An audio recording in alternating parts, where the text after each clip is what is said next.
하나님께서 우리에게 주시는 하나님의 말씀은 에스겔서 33장 21절로 33절 말씀입니다.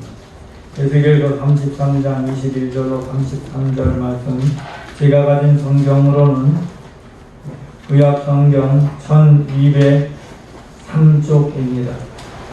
1203쪽 에스겔서 33장 21절로 33절 말씀 함께 교독하시겠습니다.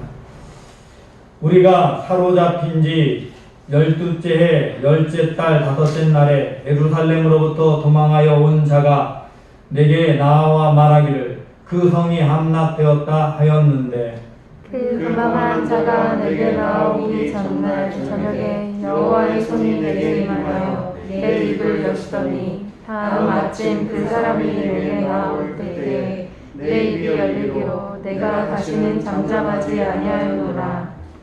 여호와의 말씀이 내게 임하여 이르시되, 인자야, 이 이스라엘의 이 험한 땅에 거주하는 자들이 말하여 이르기를 아브라함은 오직 한 사람이라도 이 땅을 기업으로 얻었나니 우리가 많은즉 더욱 이 땅을 우리에게 기업으로 주신 것이 되느니라 하는도다. 그러므로 너는 그들에게 이르기를 주 여호와께서 이같이 말씀하시되, 너희가 고기를 피채 먹으며 너희 우상들에게 눈을 들며 피를 흘리니 그 땅이 너희의 기업이 될까 보냐. 너희가 칼을 믿어 가증한 일을 행하며 각기 이웃의 아내를 더럽히니 그 땅이 너희의 기업이 될까 보냐 하고, 너는 그들에게 이르기를 주 여호와께서 이같이 말씀하시되, 내가 나의 삶을 두고 맹세하노니 황무지에 있는 자는 칼에 엎드려지고 들에 있는 자는 들짐승에게 넘겨 먹히게 하고 산성과 굴에 있는 자는 전염병에 죽게 하리라. 내가 그 땅을 황무지와 공포의 대상이 되게 하고 그 권능의 고난을 그치게 하리니 이스라엘의 산들이 황폐하여 지나갈 사람이 없으리라. 내가 그들이 행한 모든 가증한 일로 말미암아 그 땅을 황무지와 공포의 대상이 되게 하면 그때 내가 여호와인 줄을 그들이 알리라 하라. 인자야, 내 민족이 담 곁에서와 집 문에서 너에 대하여 말하며 각각 그 형제와 더불어 말하여 이르기를 자, 가서 여호와께로부터 무슨 말씀이 나오는가 들어보자 하고, 백성이 모이는 것 같이 내게 나아오며 내 백성처럼 내 앞에 앉아서 내 말을 들으나 그대로 행하지 아니하니 이는 그 입으로는 사랑을 나타내어도 마음으로는 이익을 따름이라. 그들은 내가 고운 음성으로 사랑의 노래를 하며 음악을 잘하는 자 같이 여겼나니 내 말을 듣고도 행하지 아니하거니와, 그 말이 응하리니 응할 때에는 그들이 한 선지자가 자기 가운데 있었음을 알리라. 아멘. 우리는 금년 첫째 주부터 지금까지 에스겔서 말씀을 계속해서 함께 나누며 은혜를 나누고 있습니다. 에스겔서 말씀, 지금까지 들었던 말씀들은요, 사실 우리가 생각하는 것처럼 에스겔이 편안하게 말씀을 전하는 것이 아닙니다. 그냥 우리가 다 함께 말씀을 보면서 하나님께서 에스겔 선지자에게 참 많은 말씀을 주고 때로는 시련도 주셨구나, 참 힘든 걸 시키셨구나 하고 지나가셨을 수도 있습니다. 지난주의 말씀을 제외하고요, 그 전주까지의 말씀은 모두 오늘 본문 사건 이전의 말씀이고요, 지난주의 말씀은 사실은 오늘 본문 이후의 말씀입니다. 에스겔서는 순서대로 기록이 되어져 있는 것이 아닙니다. 이 말씀이 선포되고 나서 후에 에스겔이 편집한 것이기 때문입니다. 왜냐하면 에스겔 선지자가 사명을 받을 때 하나님께서 에스겔 선지자를 통해 하나님의 말씀을 선포하게 하십니다. 그런데 하나님의 말씀을 선포하는데 백성들이 듣지 않습니다. 에스겔 선지자가 말하여도 하나님의 말씀으로 받아들이지 않고 듣지 않습니다. 그래서 하나님께서는 에스겔 선지자에게 말을 못하게 하십니다. 혀를 닫아버리시는 거예요. 그래서 에스겔서 3장 24절에 보면 혀가 혀 천장에 붙었다, 입 천장에 붙었다 라고 말하면서 그때부터 말할 수 없게 되었습니다. 하나님께서 말하게 하실 때를 제외하고는 말할 수가 없었습니다. 그래서 에스겔 선지자는 평소의 삶을 살아가는 동안 아무 말도 하지 않았습니다. 이상한 행동으로 메시지를 전하고 몸짓으로 메시지를 전하고 그렇게 하는 모습을 보고 이제 사람들이 묻고 왜 그렇게 하느냐라고 물을 때 가끔 하나님이 입을 열어주시면 그때 하나님이 하게 하신 말씀만 할 뿐 아무 말도 할 수 없었습니다. 에스겔은 말하지 못하고 살았던 것입니다. 특별히 에스겔의 아내가 죽고 자녀들이 죽었을 때도 하나님께서 그 입을 닫아 말하지 못하게 했고 울지도 못하게 했습니다. 그래서 아내와 자녀들이 죽었는데 가족들을 잃었는데도 불구하고 에스겔은 사람들이 물어도 아무런 대답도 하지 않고 아무 말도 하지 않은 채 그렇게 있는 것입니다. 그리고 사람들이 까닭을 계속 물을 때에 하나님이 입술을 열어서 말하게 하면 너희들도 이렇게 될 거야. 지금 이것보다 더 슬픈 일이 있어. 예루살렘이 멸망당해서 아무도 살아남기 어려울 거야. 뭐 이런 메시지 전하게 하시고 했어요. 하나님이 입을 여는 순간 외에는 말할 수 없는 에스겔. 그래서 몸짓으로 대부분의 메시지를 전하고 가끔 입을 열어 말할 수 있었던 에스겔. 그에게 이제 한 사람이 찾아옵니다. 오늘 본문 21절 22절 말씀입니다. 우리가 사로잡힌 지 12째 해 10째 날 5째 날에 예루살렘으로부터 도망한 자가 내게 말하거니와 말하기를 그 성에 함락되었다 하였는데 그 도망한 자가 내게 나오기 전날 저녁에 여호와의 손이 내게 임하여 내 입을 여시더니 다음 아침 그 사람이 내게 나올 때 그때에 내 입이 열리기로 내가 다시는 잠잠하지 아니하였노라. 하나님이 말을 못하도록 잠잠하게 했다가 이제 예루살렘 멸망 후에 멸망당한 곳에 있던 사람이 도망쳐서 와서 그 소식을 알려서 듣게 되었다 이 말입니다. 그런데 이것을 들은 때가 12째 해 10째 날 5째 날 즉 12년 10월 5일 사로잡혀 온 지 12년째 되는 10월 5일에야 이 소식을 들었다고 되어져 있습니다. 그렇지만 실제 이스라엘 멸망은 11년째 4월에 멸망을 했습니다. 그러니 이 사람이 온 것은 1년 6개월이 지나서야 온 것이지요. 사실 예루살렘에서 이곳까지 오는데 걸리는 시간은 몰래 숨어서 와도 4개월밖에 걸리지 않습니다. 그러면 왜 1년 6개월이 지나서야 이스라엘 백성들에게 예루살렘 멸망 소식이 들렸을까요? 이 바벨론이 포로로 끌려온 이후에 예루살렘과 이 바벨론 사이에 연락하는 통로를 다 막고 있습니다. 그리고 아마 연락되지 못하게 하고 예루살렘을 함락시키고 시드기야 왕과 대신들을 다 끌고 올 때 거기에 남겨둔 사람들을 제외하고 나머지 끌려오는 사람들은 대부분의 관리들이나 높은 고관들은 이스라엘과 바벨론의 국경 지역에서 전부 처형을 합니다. 그리고 시드기야는 그것을 다 보게 한 후에 시드기야의 아들들을 다 처형한 후에 눈을 뽑습니다. 그리고 눈을 뽑힌 채 끌려오다가 바벨론의 도성에 이르기 직전에 시드기야를 죽이고 나머지 남아있는 보잘것없는 사람들은 그냥 노예로 다른 곳에 넘겨지게 됩니다. 그러니 유다 사람들은 예루살렘에 어떤 일이 있었는지 들으려야 들을 수가 없었던 것입니다.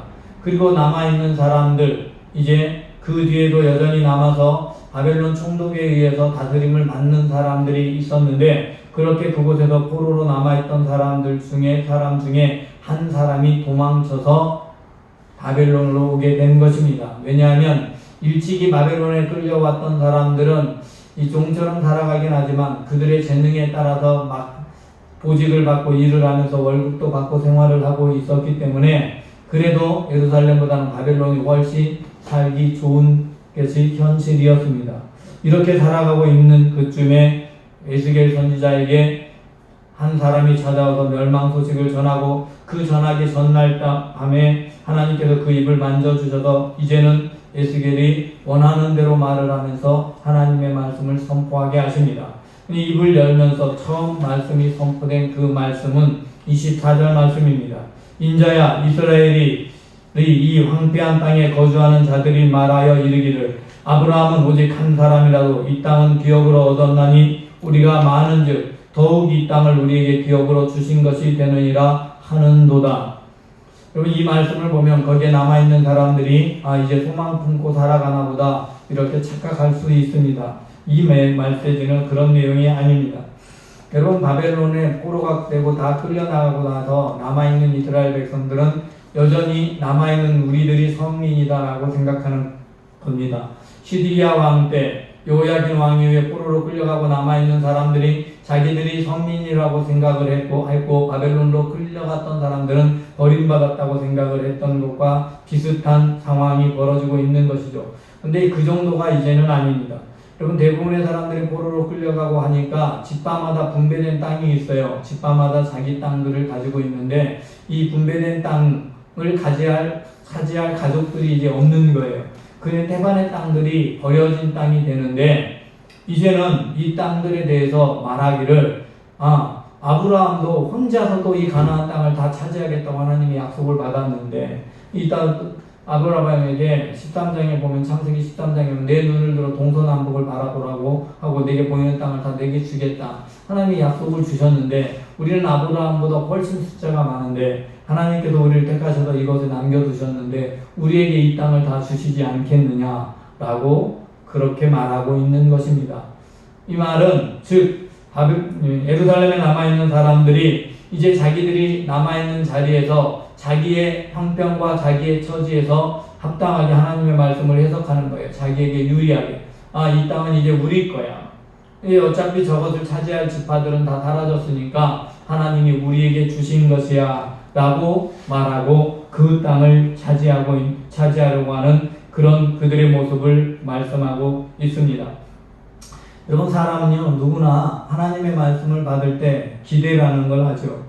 그런데 어떤 기대를 하느냐가 정말 중요한데 하나님 앞에 나아가면서 기대하면서 자신의 삶의 처지와 환경에 맞춰서 그 환경에 따라서 하나님이 주시는 위로를 기대하고 하나님이 주시는 말씀을 기대하고 그것을 그렇게 받아들이게 됩니다.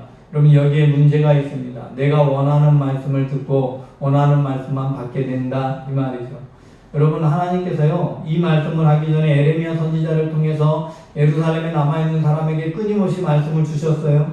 예레미야 선지자는 분명히 말합니다. 바벨론에게 항복을 해야 되고 바벨론에 끌려가게 되면 70년 후에 하나님께서 우리를 돌아와서 이 땅에 거주하게 하겠다는 말씀까지 예레미야 선지자를 통해 이미 선포됐어요. 그러면 실제로 선택받은 사람은 남아있는 이 자리에 있는 사람들이 아니라 바벨론에 가 있는 사람이 선택받은 사람들이고 지금 우리는 바벨론 이곳에서 대항해서 하는 게 아니라 그들이 오기를 기다려야 하는 게 하나님의 말씀에 합당한 거예요. 그런데 하나님의 말씀을 받을 때 이들은 자기들이 원하는 자기들에게 기뻐할 말씀만 받기 때문에 그 말씀은 다 버리고 자기에게 유리한 말씀만 받아들이는 거예요. 그래서 이곳에 있는 우리가 선민이야 라고 생각하는 겁니다. 예수 그리스도께서 이 땅에 오셨을 때 예수님이 말씀하시는 말씀을 저 갈릴리에 있던 수많은 사람들은 받아들였어요. 예루살렘에 살지 못하고 갈 곳이 없어서 겨우 살기 힘들게 그곳에서 살고 있는 사람들은 자신의 삶이 처지가 힘들고 어려운 상황에 있던 사람들은 주님의 말씀이 정말로 회방의 말씀이었고 구원의 메시지였어요. 그래서 받아들였는데 예루살렘에서 로마 정부와 적당하게 결탁을 하고 있던 제사장들 그리고 그 안에서 율법학자라고 하면서 사람들에게 대접받으며 살고 있던 사람들 바리새인들은 예수님의 말씀을 받아들이지 않습니다. 그들은 자기가 원하는 대로 말씀을 해석하고 하나님의 말씀을 문자적으로 해석하면서 그것이 하나님의 뜻이라고 생각했기 때문에 예수님을 따르는 사람들 중에는 죄인도 있고 세리도 있기 때문에 가늠한 여인들도 있었기 때문에 그런 사람들과 함께하는 예수님은 메시아일 수가 없고 율법을 버린 사람들 죄인들이라고 여겨버립니다. 그래서 말씀을 받아들이지 않지요. 그저 자기들이 원하는 대로 말씀을 해석하고 자기들이 원하는 메시아를 기다립니다.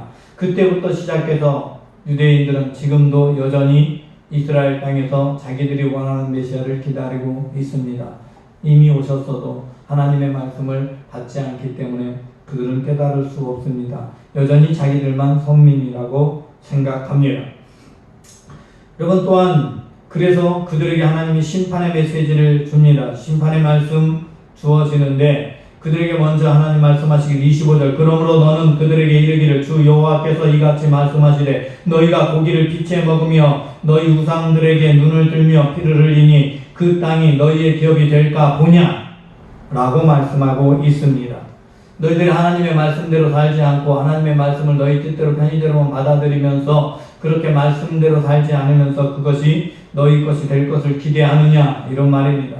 여러분, 오늘날 교회에 많은 사람들이 성전에 나와서 예배를 하고 드리죠. 그리고 예배 받으리는 사람들이 우리가 구원받은 백성이다라고 생각하죠. 우리는 예수 그리스도를 주로 시인했기 때문에, 구원받은 택한 족속임을 때문에 우리는, 하나님은 우리를 결코 버리지 않아, 우리는 구원은 결정된 거야 라고 생각을 하고 살아가죠. 그래서 구원받은 우리들이 이제 말씀을 받을 때 하나님의 말씀대로 구원받은 백성으로 하나님의 말씀대로 살아가야 되는데, 말씀 중에서 내게 유리한 것만 취하지요.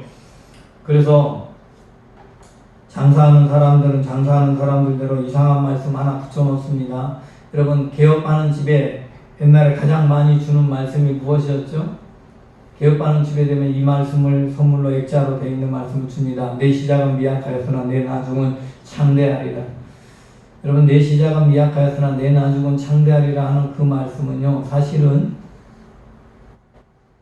욥에게 엘리바스가 세상에 살면서 경험을 많았던 엘리바스가 욥에게, 야, 너 지금 잘못한 거 하나님께 회개해. 네가 잘못했으니까 너한테 이런 재앙이 임했겠지. 까닭 없이 너에게 재앙이 임했는 줄 아냐? 그래, 네가 회개하고 지금 이렇게 다 망가져 있어도 네가 회개하고 나면, 하나님께 잘못 인정하고 마음 잡고 나면 하나님이 지금 이렇게 바닥이지만 이제 미약하지만 너를 창대하게 주실 거야 라고 말하고 있는 말씀입니다. 하나님의 말씀이 아니라 엘리바스가 잘못 알고 욥에게 충고하는 메시지가 그 말씀이에요.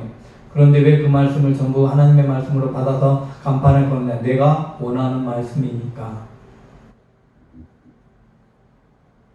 여러분, 광고를 보면서 참, 저는 기독교 신문에 광고 가끔 나올 때마다, 기독교 신문에 나올 때마다 참 허탈한 한숨을 쉬게 됩니다. 그럼 거기에 보면 성부사나 성의 같은 것을 파는 사람들이 광고를 냅니다. 거기에 쓰여 있는 문구 뭐라고 되어 있느냐? 주가 쓰시겠다 하라. 이 물건 주님이 쓰시길 원하시니까 빨리 사세요, 이런 말이에요. 여러분, 그런데 주가 쓰시겠다 하라 말씀이 언제 사용된 줄 아십니까? 주가 쓰시겠다라는 말씀은 예수님께서 예루살렘에 입성하면서 나귀를 데려올 때 사람들이 왜 가져가려고 하느냐라고 물으면 주가 쓰시겠다 하라 라고 대답하라고 했습니다. 지금 주님은요, 주님의 마지막 사역, 예루살렘 입성 이후에는 십자가의 사역에 가는 거예요. 십자가를 지러 예루살렘에 들어가실 때, 나귀를 택할 때 주가 쓰시겠다. 고난의 길의 시작이 바로 주가 쓰시겠다입니다. 그런데 그것을 알지 못한 채 장사하는 사람들은 주가 쓰시겠다 하라 그 말씀을 갖다 씁니다. 여러분, 우리들이 하나님의 말씀을 이런 식으로 받아 쓰고 있다 이 말입니다. 말씀을 받으러 주일날 교회에 올 때 내게 주시는 이로운 말씀이 무엇일까? 내 밟는 땅을 내게 주리라는 아브라함의 말씀은 부동산 업자들에게 너무나 좋은 말씀이라서 그 말씀 딱 갖다 쓰고, 그죠? 그렇게 되는 거예요. 그러면서 자기 욕심을 위해 하나님의 말씀을 사용하고 자기 배를 부리는 데 관심이 있습니다.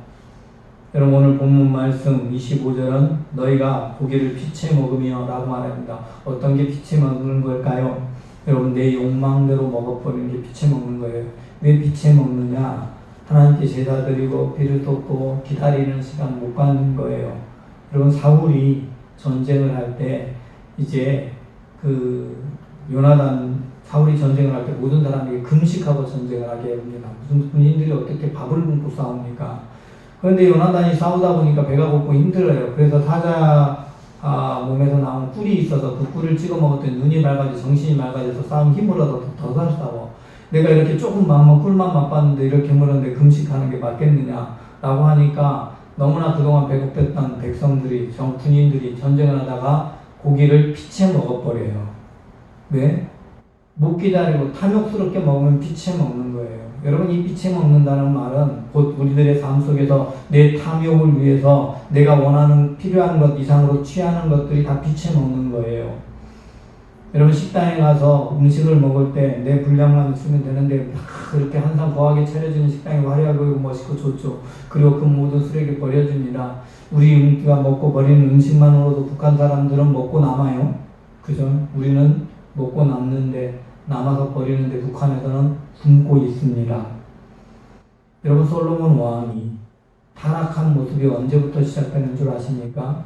솔로몬 왕이 얼마나 왕이 부요했는지, 그렇게 부요함을 말하는 그 말씀은 한편으로는 하나님이 이렇게 축복해 주셨다는 말씀이지만, 다른 한편으로는 하나님이 솔로몬이 드디어 하나님을 떠나기 시작하고 이 탐욕에 빠졌다라는 선언입니다.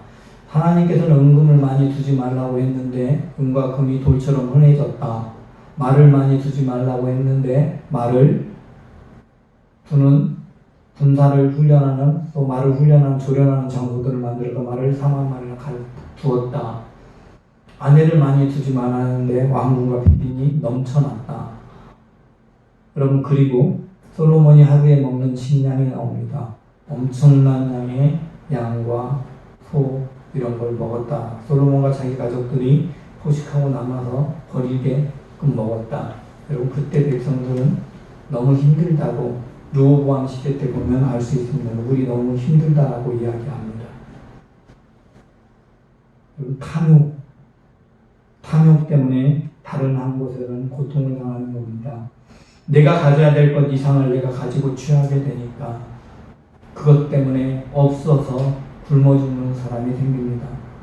여러분, 음식이 이 땅에 부족했을 때는요, 공동체 생활을 하면서 나눠 먹었어요. 그래서 다 부족하게 먹고 다 살았는데, 음식이 남기 시작하니까 탐욕을 부리는 사람들이 더 많이 가져가니까 굶어 죽는 사람이 생겨나요.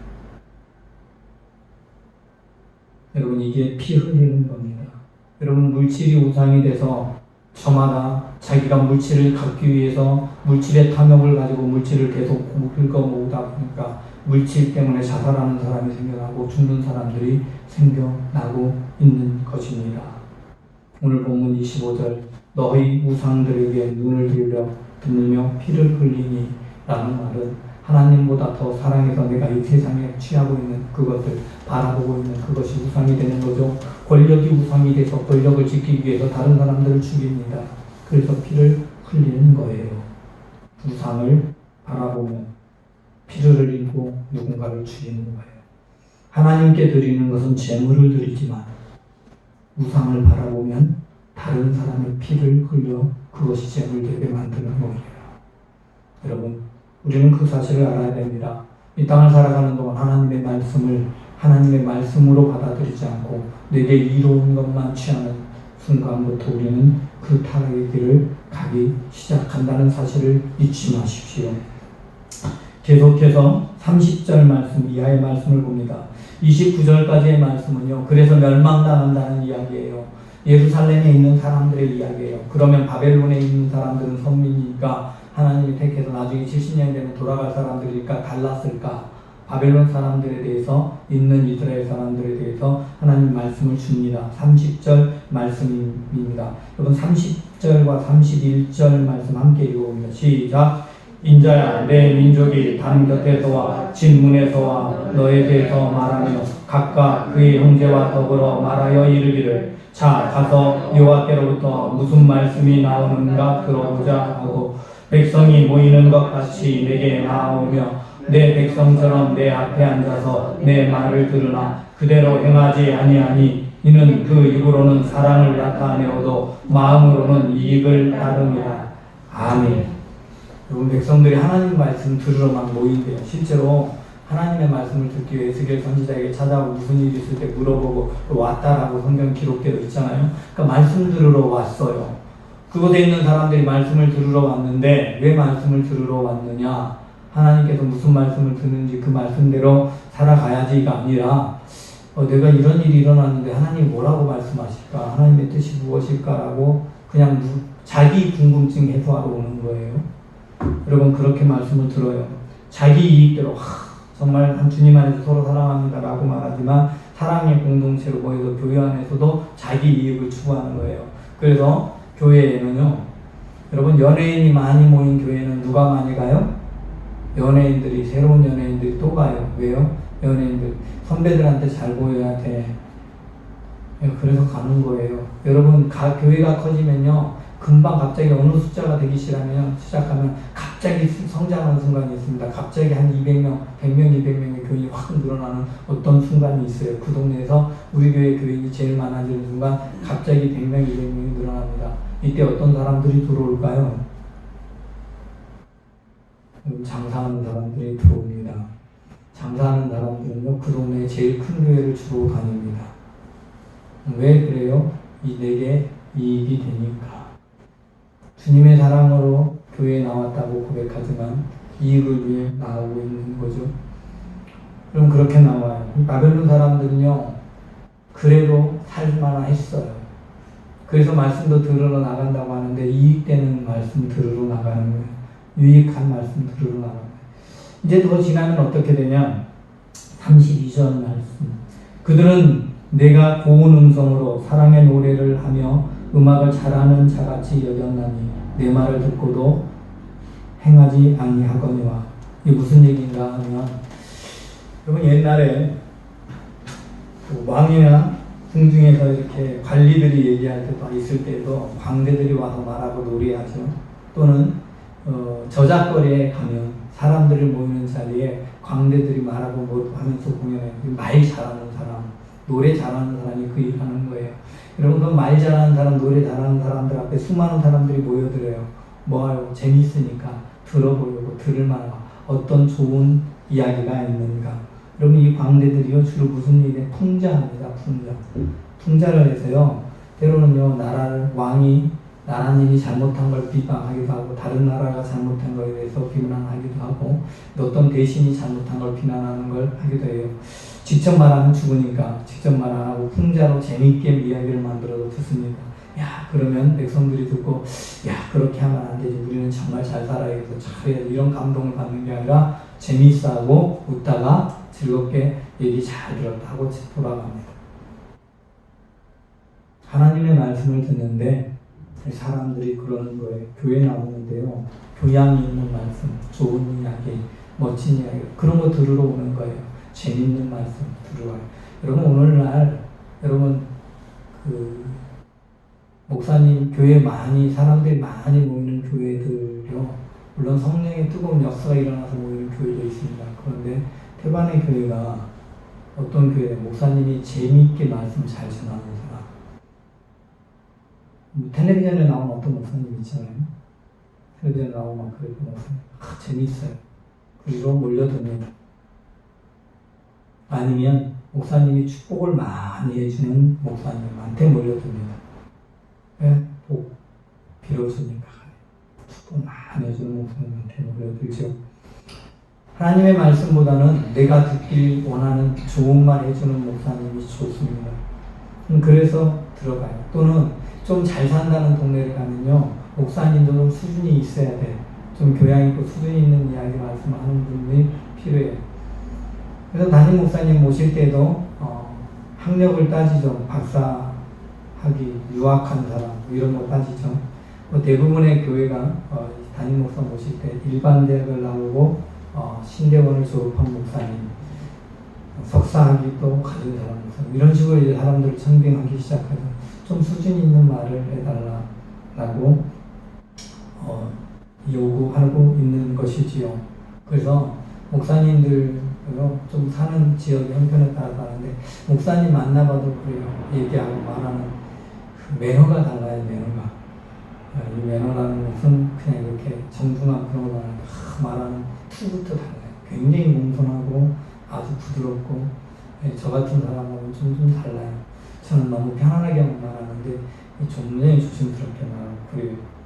물론 그런 모습도 필요한데 그게 설교에까지 적용돼서 하나님의 말씀이 있는 그대로 메시지가 전해지지 않고 듣기 좋게, 제 설교학 시간에 배울 때 그랬어요. 같은 말이면 포장 잘해서 전해드려요. 포장을 맛깔나게, 처음에 도입부부터 멋지게 도입을 잘해서 좀 솔깃하게 해서 이야기를 듣게 하고, 그 다음에 하나님의 말씀을 전해 말씀을 듣지. 예수님도 비유를 사용해서 말씀했으니까 이 비유도 멋지게 잘하고, 저는 그렇게 생각했어요. 전도사 초창기에 저에게 좌절감 들게 하는 사건이 하나 있었습니다.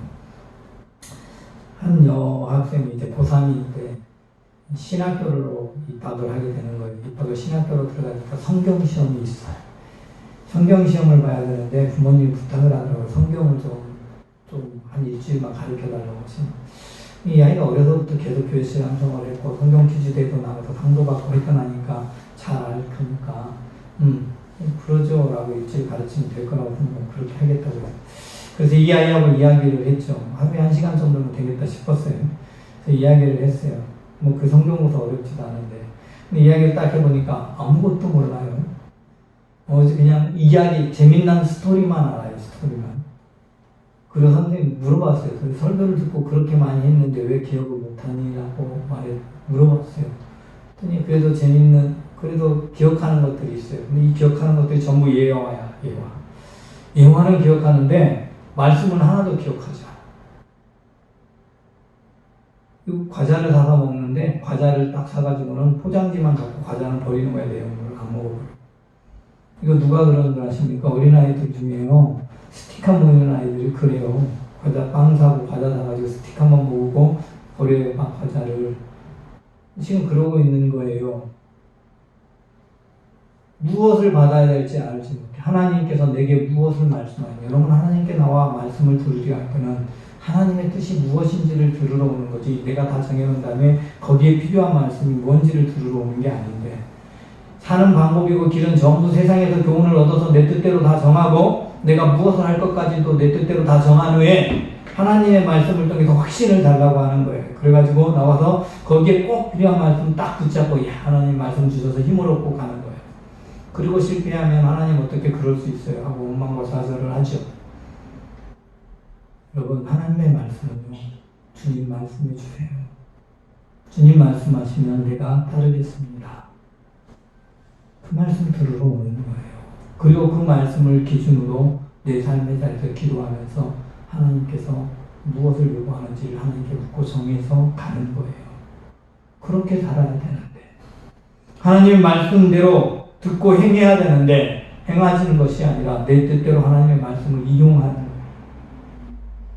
그렇게 살아가기 때문에 우리의 삶 속에 끊임없는 실패와 좌절이 있는 것입니다.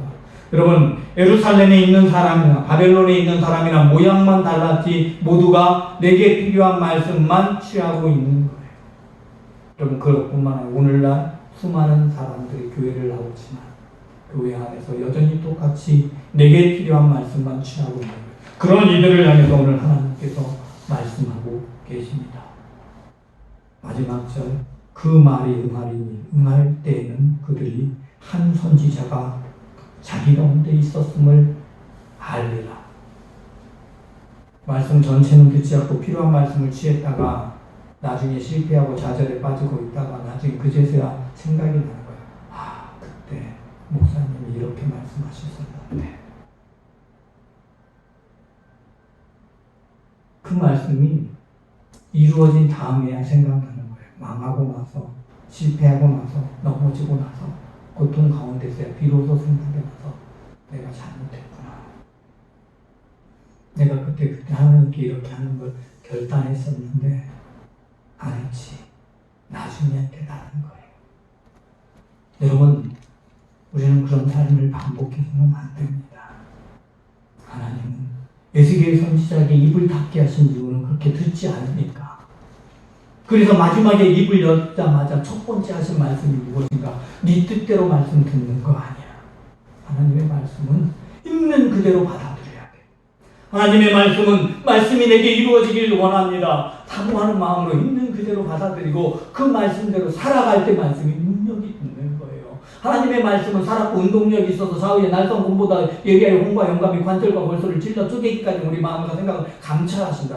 여러분, 이 말씀이 무슨 말씀인가? 내 마음에 생각하고 여러 가지 있지만 하나님의 말씀이 내 마음판에 새겨지면서 내 생각까지 찔러서 쪼개면서 바꿔버리는 거예요. 그러면서 말씀대로 그냥 살아버리는 거, 결단하게 하고 말씀대로 살았더니 운동력 있는 말씀이 되어서 삶에서 역사하는 거예요. 저와 여러분의 삶 속에서 말씀이 역사하도록 하려면 말씀대로 살아가야 하는 겁니다. 말씀대로 살지 않고 내게 필요한 말씀만 받으면 그 말씀은 아무런 능력이 없다는 사실을 잊지 마십시오. 말씀은 그대로 받아들일 때 말씀이 여러분의 삶 속에서 능력 있게 역사합니다. 저와 여러분의 삶 속에서 말씀이 역사하는 능력을 체험하는 하나님의 백성 되시기 바랍니다. 하나님, 오늘도 주의 은혜 앞에 나왔습니다. 주님이 말씀하시면 그 말씀대로 듣겠습니다. 주님이 말씀하시면 그 말씀대로 결단하고 살아가겠습니다. 그 말씀대로 삶으로 말씀이 능력 있는 것이, 말씀이 내 가운데서 역사하는 것이 체험되게 하여 주옵소서. 우리의 마음속에 찾아오는 세상의 이익 때문에 찾아오는 수많은 미혹의 말들 앞에 흔들리지 말게 하시고 주의 말씀에 온전히 순종함으로 하나님의 역사하시는 역사를 체험하게 하옵소서. 주께서 우리를 기뻐 받아주심을 믿사고 우리 주 예수 그리스도 이름으로 기도드리옵나이다. 아멘. 모두 자리에서 일어서 주시고, 이제는 우리 주 예수 그리스도의 은혜와 아버지 하나님의 무한하신 사랑과 성령님의 매주 인도 역사 충만하신 교통하심이 오늘 하나님의 말씀을 있는 그대로 받아들이며 주의 말씀대로 살아가며 행함으로 한 말씀의 능력을 체험하기를 원하는 하나님의 모든 아들, 딸들 위에와 여전히 세상의 이익에 사로잡혀 세상의 것을 우상 삼아 살아가며 말씀을 취하다가 실패와 좌절 중에 있는 연약한 심령들과 주를 알지 못해서 하나님을 거역하고 세상 가운데 방황하는 이 땅의 수많은 영혼, 이 나라, 이 민족, 온 세계 열방 위에 지금부터 영원까지 함께 하옵시기를 축원하옵나이다. 아멘.